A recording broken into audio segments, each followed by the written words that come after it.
Hey guys, it's Allie. You can call me Allie, and today is the quarter 2 compilation video. I tried cutting down all the in-between times, in the mean times, so it should be pure, unfiltered chopping up of videos. Enjoy! Today we'll be doing my April and May reading wrap-up. In case you're new and you don't know how things work here on this channel, we have 4 categories every single month. We have our read, our DNF'd, our predicted, and our continuing over. Read is obviously what I read, DNF'd is what I did not finish. Our carrying over is what I'm carrying over from the month because I plan on finishing them. And our predicted are books that I think I'm gonna read, but I'm not too sure, so I don't hold myself to that list very often. Starting with our reads for the month, I read Mocha. I do have this one in a physical copy. Mocha is about a girl in Seoul who is getting stalked by these Mocha cameras. The government is doing absolutely nothing, so she takes matters into her own hands. It is body horror and a lot of gore. I love this author, Monica Kim. She has just come out with this book, actually, and I read her other book, The Eyes Are the Best Part, last year, which is what put me onto her. This is a dual POV in the sense that it follows 2 different characters. It's third person limited, so each chapter is either the main character or one of the creepy guys who is actually stalking her.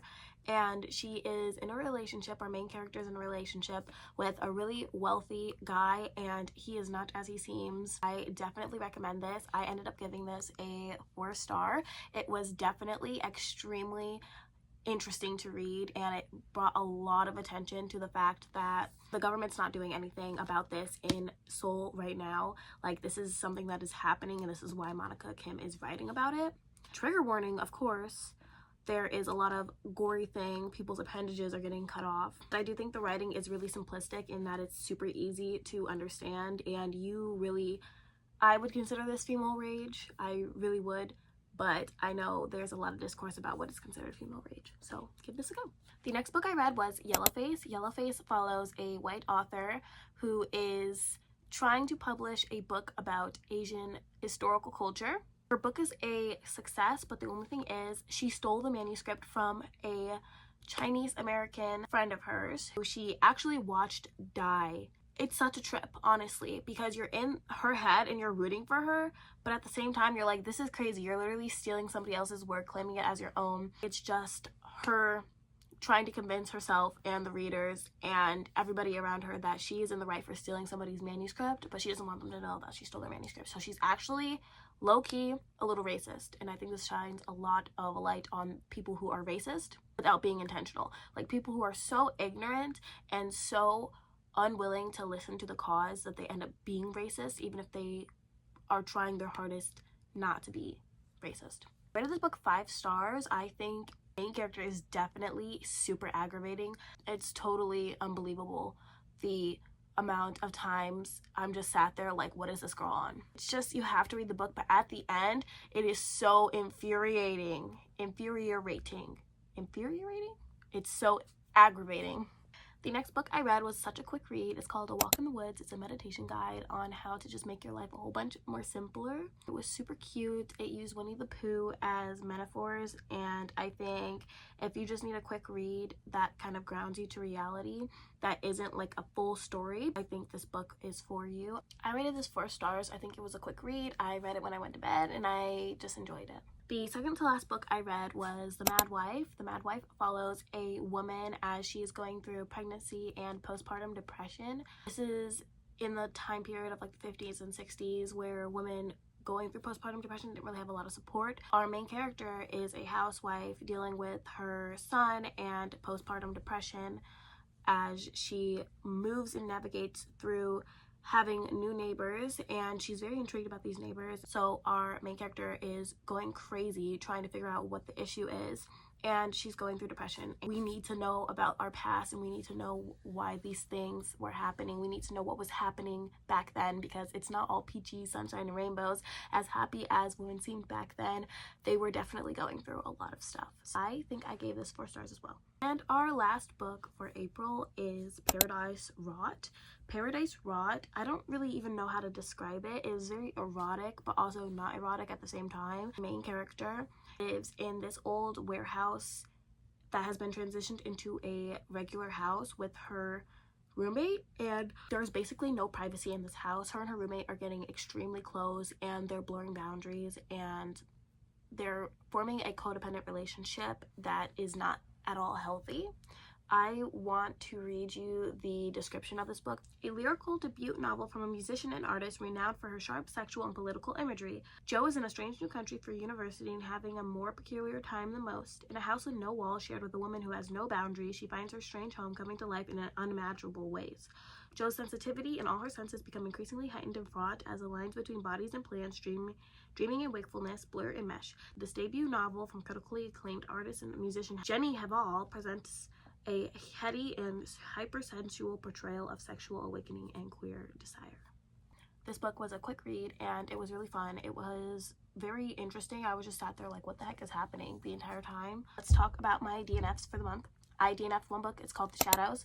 I don't even know what it was about. My friend gave it to me. I started reading it. I didn't really like it, but I did give it to my friend, so it is not lost on me. I can probably pick it back up anytime I want if I feel like it, but I just didn't really enjoy the opening plot. I have 3 books that I was carrying over. I had Goodnight Stranger, which is a book that I've been trying to read for the past 3 years. Next book that I was reading was The Fisherman. The Fisherman is a book about grief, and I am literally like 12% of the way through, so I can't even tell you what it's about, but I do have in my other monthly wrap-up a synopsis of the book and why I was interested in it. I rented the book off of Libby and I ran out of time to read it, so I'm waiting for my loan to relapse so I can read it again. And the last book of April that I am carrying over was Turtles All the Way Down. This is part of my Joshing John Green series. It is one of his newer books and it has been turned into a movie. I had a couple of predictions for April as to what I'd be reading. I predicted I would read Hysteria. There's another video talking about Hysteria for you guys to watch. I would put it in the cards, but I don't know how, so I'll just link it down below, I guess. The Hawthorne Legacy, I have no idea where my copy is right now, so I can't read it, but I did start reading it. And lastly, I predicted that I would read Grady Hendrix' Witchcraft for Wayward Girls.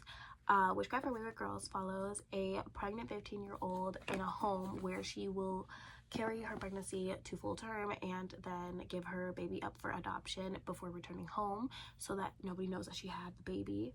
She runs into a librarian who is also a witch, and her and a group of girls decide to go to witchcraft to get out of the situation that they are in. And let's start off with my May what I read.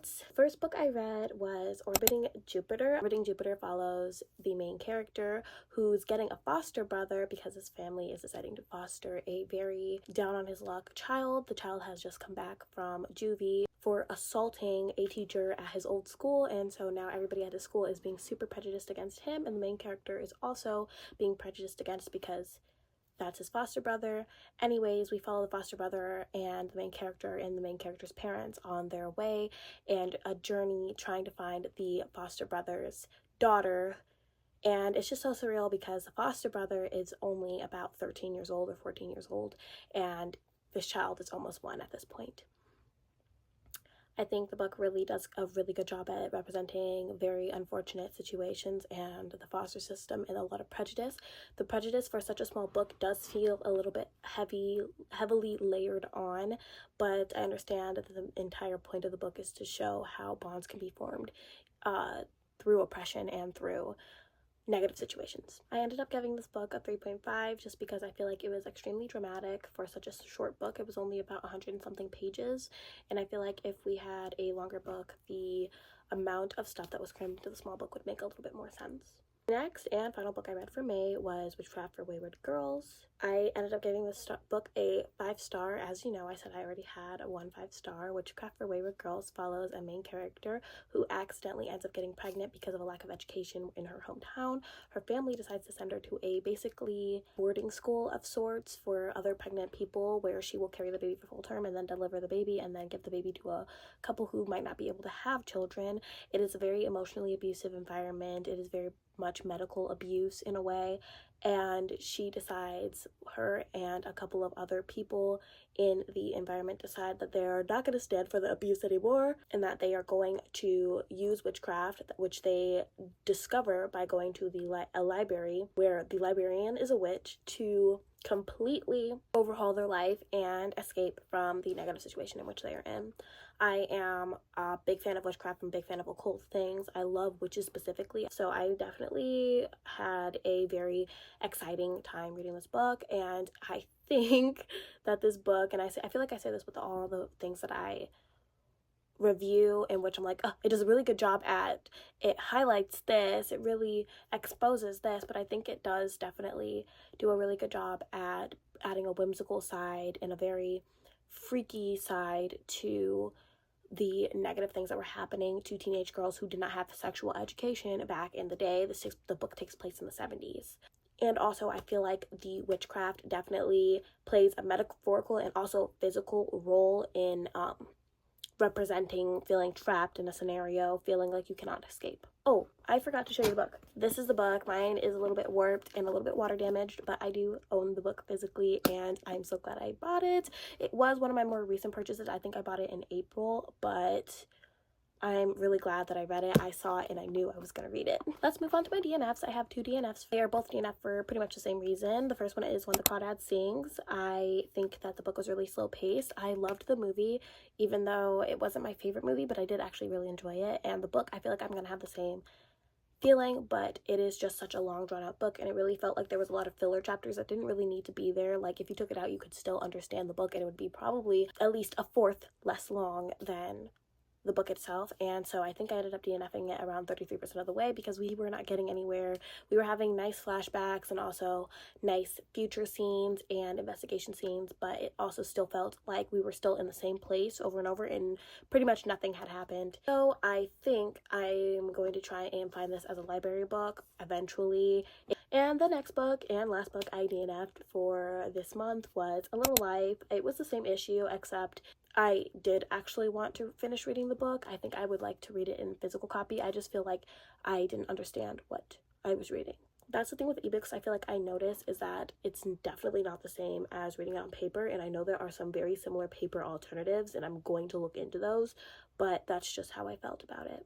Let's move on to my carrying over. I have the physical copy of this. We have Turtles All the Way Down. This has been a book on my summer TBR, and I have carried it over a couple of times. At first my lapse hold and I just wasn't really into it, and then I started getting into it, but my lapse was holding, so now I have the physical copy, and I don't know what it is, but it just seems like anytime I read a John Green book, I have to read it as a physical copy, otherwise I just can't get into it. The next book that I'm carrying over is The Great Gatsby, because I am so determined to finish it inside the month of June. And lastly, thanks for watching. I predicted that I was going to read The Hawthorne Legacy and Goodnight Stranger. It's been haunting me. It's literally been haunting me. We'll be talking about my June read. The first book I read is The Great Gatsby. Oh my gosh, I finally finished it. I've been on this reread for so long, literally since I think January. I ended up reading this a 3.25 stars, even though this is one of my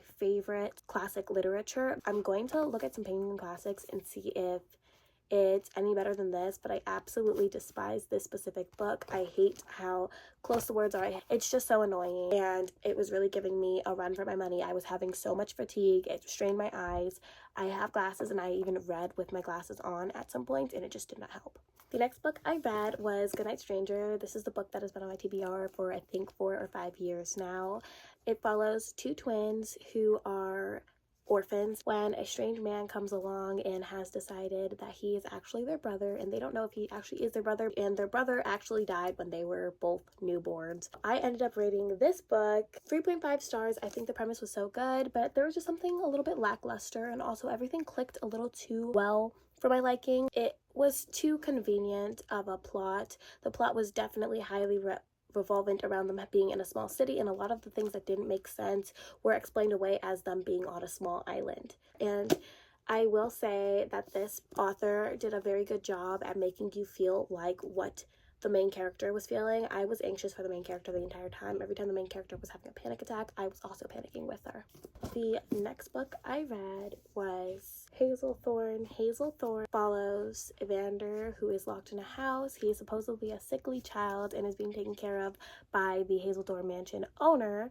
except the Hazelden mansion owner dies and his grandson is left in the house with them, but the grandson tried killing him, Evander, prior, so it's definitely tension all around, and they're trying to figure out why Hazelthorne Urner's grandson is just alone in the house with him. I loved the plant vibes. I loved the etherealness of the book. I rated this 5 stars. At first I was going with the 4.5, but then I was just comparing it to some of my other books, and I really felt like this book could not compare to so many of the other books that I was reading, and I ended up giving it a 5 star. It is very gory, and I was just as confused as the main character was, but not in a bad way, but I was confused at the things that were happening just like the main character was. I read Don't Let the Forest In, and I thought it was such a good book, and I didn't think this one could top it, but it did, and I am so glad. And also, look how beautiful this cover is. The foliage on here is so gorgeous. The next 2 books I don't have physical copies for, but it was Thanks for Watching is basically a whole bunch of social media content creators are invited on a retreat to promote a energy drink, but people keep dying and it's really confusing, and it's basically a murder mystery. I ended up giving this book 3 stars. I just did not connect to any of the characters. It was very unique and original, but I didn't like any of the characters. I do think a lot of the characters ended up feeling repetitive and very flat, and I think that if the author would have took some time to fine tune, I think she would have had a much better time making her book a lot more enjoyable. And also, a lot of the beef and anger and issues that each character had with each other was just so surface level, and I know that's the point of the book, but it was just annoying to read. I didn't really care about it. I didn't connect with it. The premise was nice, but execution was poor. The next book I read was Half His Age by Jennette McCurdy. I ended up giving this book 4 stars. I really enjoyed it. It was a very graphic, very disgusting book. The educational awareness that this book provided, I do think it was a very dramatic book, and I think that's exactly what we needed, because you literally sit there and you're like, how could this ever happen? But it happens to people all the time. Half His Age follows Waldo, who is immensely in love with her teacher, Mr. Corgi, and her teacher is in love with her, and so they embark on their experiences together and fall in love and do all the things that they do, and it explores the relationship between a student and a teacher and what is crossing boundaries, what is not crossing boundaries. Is it okay to be in a relationship with somebody who's your student because they're 18? Is it okay to continue that relationship because they graduated? Is that okay? Or is that just a little bit creepy when you have a wife and kid at home? The last book I read for June was The House of My Mother by Sherry Frankie. If you're not familiar with Sherry Frankie, she was a star on the 8 Passengers channel run by Ruby Frankie, a very abusive and very disgusting woman. Ruby Frankie profited off of her children's experiences in life, children's depression, sadness, fame, and fortune. She stole so much of their childhood from them, and Sherry Frankie writes a book about how her mother did this and growing up in 8th Passenger. And also, I've already mentioned I don't like rating people's lives. I feel like I had an easier time rating Viola Davis's because I didn't grow up with Viola Davis's childhood being broadcasted to me. I watched 8 Passengers get famous, and I was, I think, almost a teenager when all the stuff that was happening to 8 Passengers and what was happening to the children and the abuse that got revealed. So I have a little bit more of a closer relationship to this story, so I just feel weird rating it so far. I want to be as respectful as possible to the people who write memoirs and the people who are experiencing their lives, because I'm not trying to rate these memoirs based off of, oh, this was so entertaining. And now moving on to our DNF category. I only DNF'd one book, and it was Emily Wilde's Encyclopedia of Fairies. The reason I did this is because it was the way that it was written was not how I expected it to be written. I should have read a preview beforehand, but I didn't, which is my fault. It was very much encyclopedia-esque, which I was expecting it to do that, but people were explaining it to me it was just going to be like a regular romance like BK Borison, and it definitely was not. I just think I would have a better time reading it as a physical copy, but it's super highly praised, so I think I'm going to enjoy it. I don't know, I say that, but I'm not really one to also go with the grain. I know Aesthetica people really loved, and I actually did not like it. I Who Have Never Known Man I thought was pretty good, but people were praising it so high, and I was just like, this is just an okay book. Twisted Love I absolutely despised, and so many people loved the book, so I say that, but I'm also not very sure how I line up against majority vote. Now, of course, there's some books that I did not finish reading, and I carried those over into July, and those books are Turtles All the Way Down. You guys saw it in my last video. I finally have the physical copy. I don't like reading John Green books other than physical books because it's a tradition at this point, and I feel more natural when I read it like that. Another book that I decided to carry over was Like We Were in Paris. I didn't finish it because I just read other books. I'm not really into a romance, but it's a queer romance. I feel like they're a little bit more nuanced. There's a lot more emotional soul searching in those books. And last but certainly not least, and I think one of my biggest categories for this month, we have my predicted. Starting off, we have Hawthorne Legacy. I promise you guys I'm going to read it eventually. And then we have Dig, which is about a whole bunch of kids finding out that they're not in their grandparents' legacy. I thought these were veins at first, but then I realized these are potatoes.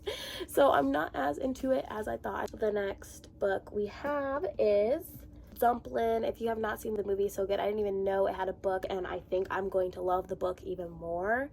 It basically follows a girl who is just unattractive to the main public eye. Her mom was a beauty pageant winner, and her mom doesn't think that she can win the beauty pageant. Will Grayson follows two guys who are both named Will Grayson, and they form an unlikely friendship. It's another John Green book. If I read this, it'll be done on my John Green challenge, and I'll only have, I think, 2 or 3 more books to read. Diary of Anne Frank.